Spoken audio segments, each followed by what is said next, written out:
Halo, selamat pagi anak-anak ibu yang ada di rumah. Selamat pagi semuanya. Bagaimana kabar kalian? Semoga kalian di rumah tetap dalam keadaan sehat ya, dan ibu harapkan kalian tetap menjaga kesehatan.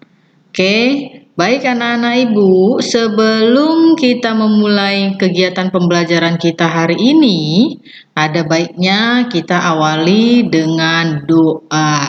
Ibu akan pimpin doa kita dengan doa Bapa kami. Kita mulai atas nama Bapa dan Putra dan Roh Kudus. Amin. Bapa kami yang ada di dalam surga, dimuliakanlah namamu, datanglah kerajaanmu, jadilah kehendakmu di atas bumi seperti di dalam surga. Berilah kami rezeki pada hari ini, dan ampunilah kesalahan kami, seperti kami pun mengampuni yang bersalah kepada kami. Dan janganlah masukkan kami ke dalam pencobaan, tetapi bebaskanlah kami dari yang jahat. Amin. Demi nama Bapa dan Putra dan Roh Kudus. Amin. Baik anak-anak ibu, hari ini kita akan belajar tema 4, berbagai pekerjaan, subtema 3, pekerjaan orang tuaku, pembelajaran 1.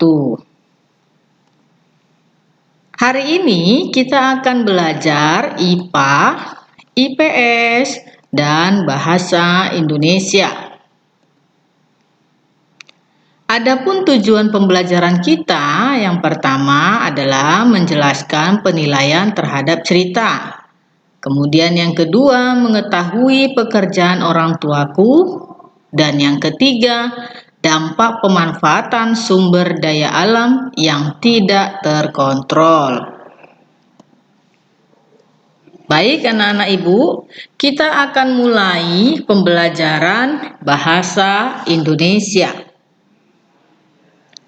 Unsur dongeng sama seperti unsur cerita anak atau karya fiksi lainnya.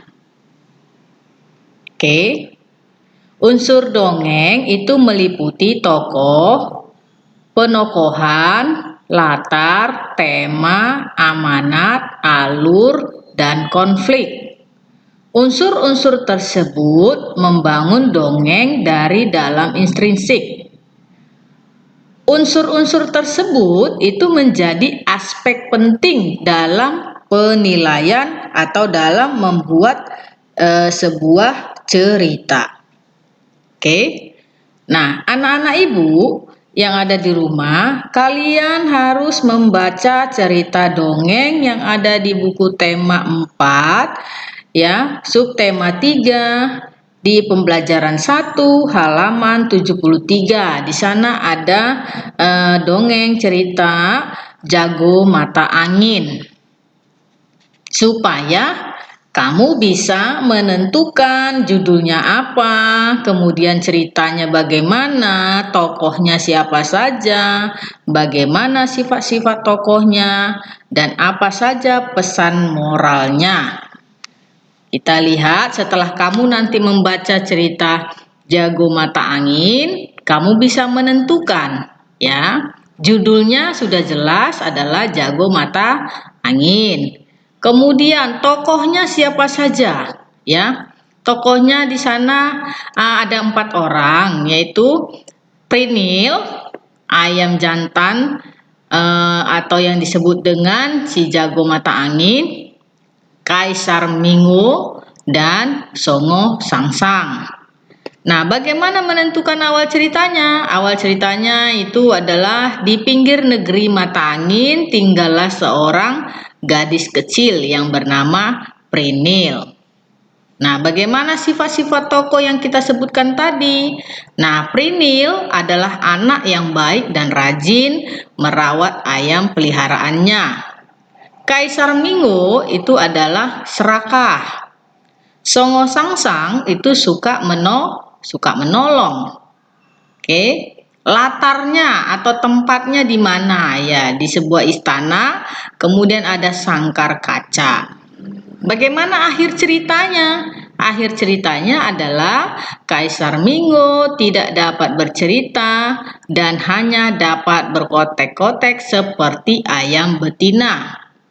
Nah, dari semuanya ini kita bisa menentukan apa pesan moralnya. Pesan moralnya dari cerita tersebut adalah setiap manusia harus saling tolong-menolong dan tidak boleh serakah. Ya, anak-anak Ibu, di sini sangat penting pesan moralnya yang harus kita ambil. Oke? Kita lanjut ke pembelajaran IPS tentang pekerjaan orang tuaku. Setiap pekerjaan memiliki peran yang berbeda. Profesi-profesi tersebut harus kita hargai karena mempunyai peran yang penting dalam kehidupan masyarakat. Ada pekerjaan yang menghasilkan jasa dan ada pekerjaan yang menghasilkan barang. Pekerjaan yang menghasilkan jasa contohnya guru, pengacara, pendongeng, dan penjahit. Ini beberapa contoh ya anak-anak. Pekerjaan yang menghasilkan barang contohnya petani, pedagang makan keliling, dan pengusaha mebel. Sebagai anak kita harus bangga dengan pekerjaan orang tua kita. Orang tua bekerja keras untuk mencari nafkah demi mencukupi keluarga. Baik anak-anak Ibu, kita lihat satu persatu mengenai pekerjaan orang tua.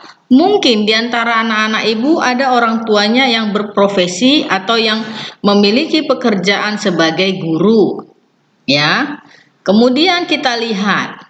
Nah, guru menghasilkan jasa pelayanan pendidikan.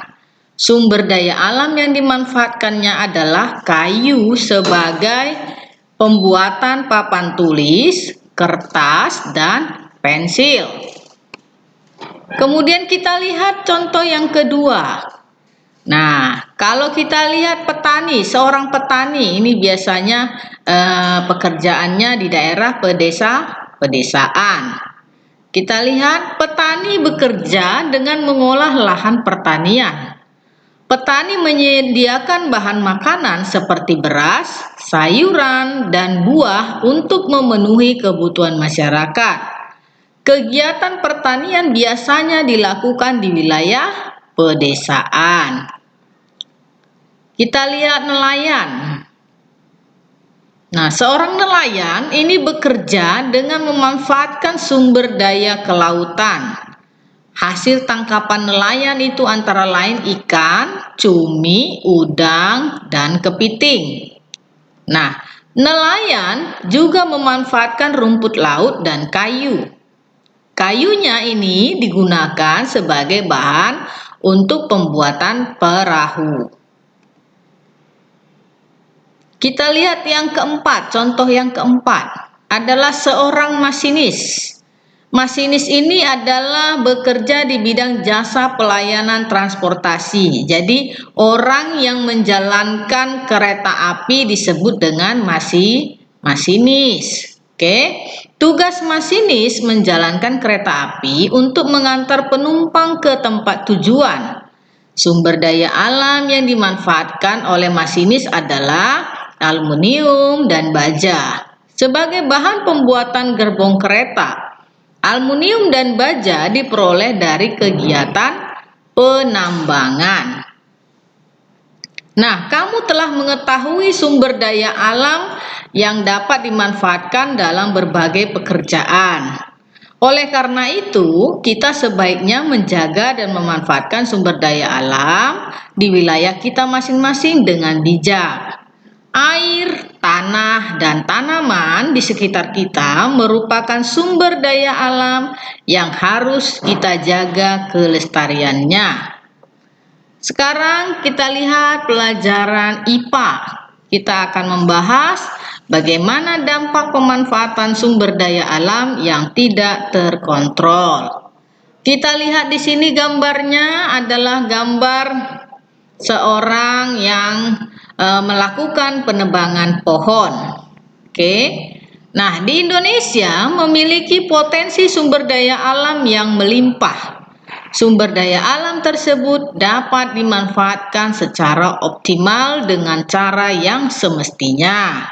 Namun, pengambilan kekayaan alam yang tidak terkontrol mengakibatkan terjadinya kerusakan. Salah satunya adalah penebangan hutan. Nah, kalau tadi gambarnya adalah penebangan hutan. Jika penebangan hutan tidak terkontrol, maka akibatnya akan seperti gambar yang ada kalian lihat ini. Ya, kita lihat keterangannya. Pengambilan kayu hutan yang berlebihan menjadikan beberapa jenis tumbuhan langka mati atau hilang dan juga bisa akan punah. Hutan gundul juga mengakibatkan satwa liar kehilangan habitat hidup untuk mencari makan dan tempat tinggal. Kerusakan hutan mengakibatkan keseimbangan alam terganggu. Kerusakan yang terjadi berbagai bencana alam seperti banjir, tanah longsor, dan kekeringan. Nah, anak-anak ibu, itulah tadi kegiatan pembelajaran kita. Ibu harapkan anak-anak semua dapat memahami dan mengerti dari beberapa penjelasan ibu. Baik anak-anak ibu, kita akan akhiri kegiatan pembelajaran kita dengan doa penutup. Kita tutup dengan doa Salam Maria. Kita mulai demi nama Bapa dan Putra dan Roh Kudus. Amin. Salam Maria penuh rahmat, Tuhan sertamu, terpujilah engkau di antara wanita dan terpujilah buah tubuhmu Yesus. Santa Maria Bunda Allah, doakanlah kami yang berdosa ini sekarang dan waktu kami mati. Amin. Demi nama Bapa dan Putra dan Roh Kudus. Amin. Baik anak-anak ibu, sekian dulu dari ibu. Tidak lupa ibu selalu mengingatkan kalian tetap jaga kesehatan, jangan tidurnya terlalu malam-malam, dan harus tetap semangat walaupun belajarnya dari rumah ya.